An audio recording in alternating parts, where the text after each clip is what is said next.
तरुणानं पाकिस्तानचा जयघोष केलेला आहे आणि यावरनं आता सकल हिंदू समाजानं याचा विरोध केलाय। घोषणाबाजीचा व्हिडिओ व्हायरल झाला असून नागरिकांच्या भावनांचा अपमान झाला असून समाजामध्ये तेढ निर्माण करणाऱ्या तरुणावर कारवाई करण्याची मागणी केली गेली आहे। सकल हिंदू समाजाने पर्वती पोलीस स्टेशन बाहेर ही जोरदार घोषणाबाजी केली। तुला काय दुखतंय? महाराष्ट्रात राहतो पाकिस्तानला सपोर्ट करतो का तू? मग करणार। श्रीरामचंद्र की जय, हनुमान की जय, जय श्रीराम, जय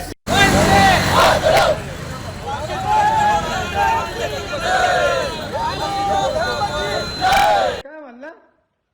आपल्या वस्ती भागात सर्वत्र अशा जिहादी लांड्यांचा सुळसुळाट वाढत राहिलेला आहे आणि त्यांचा बंदोबस्त करण्यासाठी आपण तेवढे सक्षम आहोत, परंतु आपण लोकशाही मार्गाने आणि कायदेशीर लढाई ही सर्वप्रथम आपण लढणार आहोत आणि जर कायदेशीर लढाई झाली नाही तर यांची कबर या पुण्यामध्येच आपण खोदू।